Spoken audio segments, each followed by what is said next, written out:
Hey, watch this. You make a pretty good case, especially the fine-tune argument. I don't see a way around it. But there are some people like Lawrence Krauss, right, was his name, from the video, who would say, we don't have evidence of God. Or in other words, we don't have absolute proof for God. What would you say to people who, like atheists, who would say the burden of proof lies with theists and not with atheists? Well, when he says absolute proof, I'd ask, what do you mean by absolute proof? To say for certain, for 100%. Well, 100% certain. I'm not 100% certain that you exist. We could be in the Matrix, right?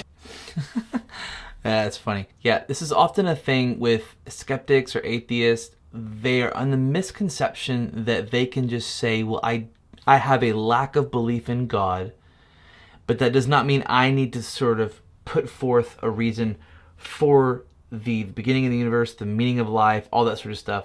I just want to be opposed to that. And I think the logical fallacy is that when you say you're opposed to that, you are substantiating that you are for something. You can't just say, it can't be all negative. You are even then by default saying you're for something. All right, let's see what Dr. Turek says. I mean, we could be. I mean, I don't think that's true, but it's possible we could be in the Matrix. So I'm not looking for 100% certainty. I'm looking for certainty beyond a reasonable doubt. And let me give you an analogy of this. I know atheists are fond of saying, well, I just lack a belief in God, and you have all the burden of proof to say that God exists. Hey, sorry. We'll get back to the video really shortly.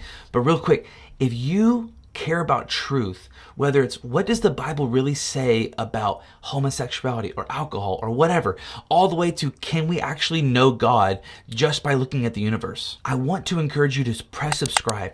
We're going to be coming out with more videos just like the one you're watching right now every single week. And we're diving deep to actually discover what is true. Press subscribe. Bye.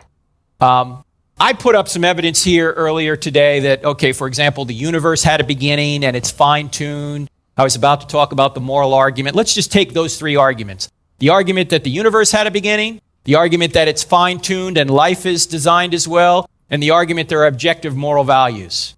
These, to me, seem like they're evidence for a theistic God, a spaceless, timeless, immaterial, powerful, moral, personal, intelligent creator who created and sustains all things, right? I'm giving that evidence. I'm now going to ask the atheist, if there is no God, how do you explain these things, these truths? I mean, Lawrence Krauss admits that there was a beginning to the universe. Now, he tries to come up, as I say, with this argument that the universe came from nothing and by nothing without a cause.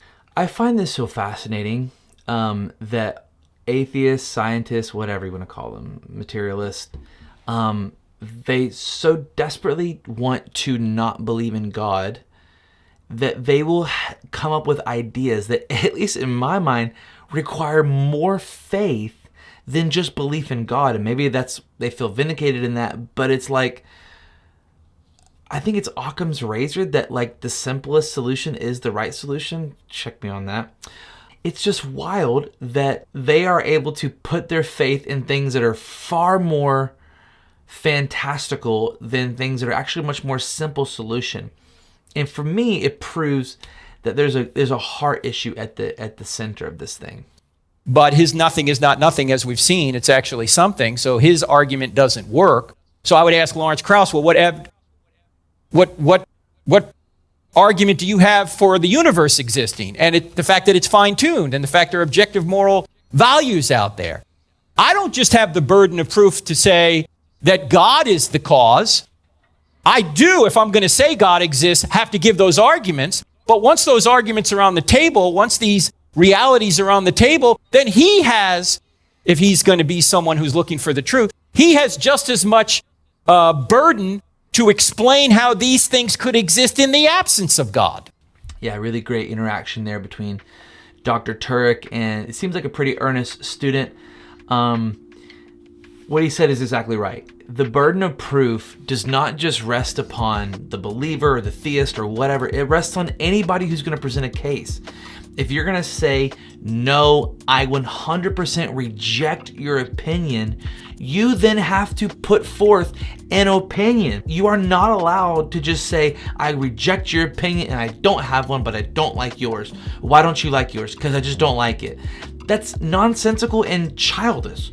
And churlish. And so we actually have to put forth intelligent, intellectual opinions. I think it was Richard Dawkins who said, God is not real and I hate him. Maybe it was Hitchens, I don't know which one it was.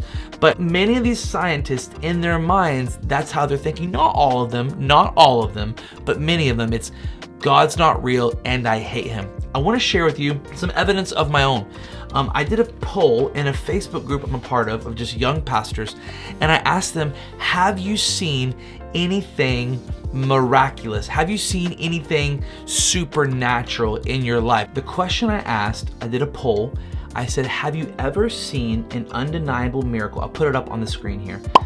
On the level of blind eyes being opened or something of that equivalent. We had 226 votes. These are just young pastors who have been in church their whole life.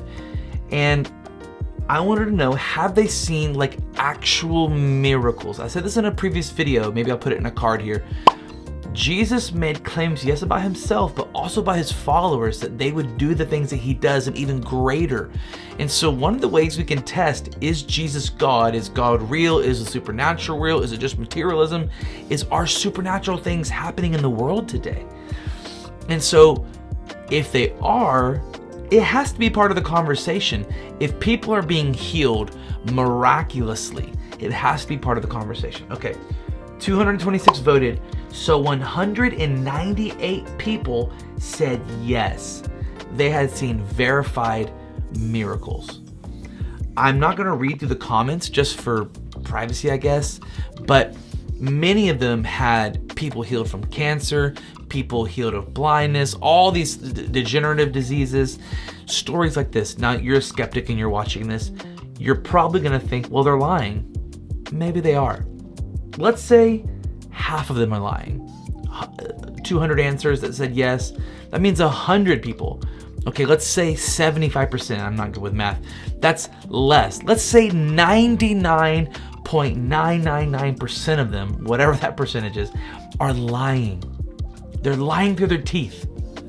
But there's that 1 or 0.1, whatever it is, percent that's not lying. 200 people voted yes.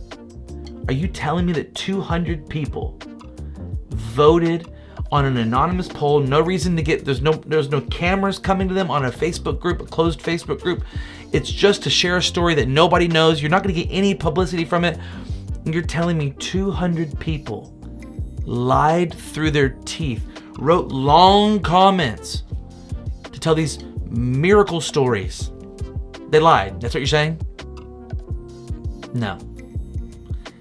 Something, at least just one of them, if just one of them is true, God is at least on the table. Theism is at least on the table. It's not just all processes. If prayer made one of these things happen, manifest into reality, then God has to be on the table of discussion. I'll see you guys later. If you want to watch more videos, they're right here. Check them out. Subscribe. Peace. Bye.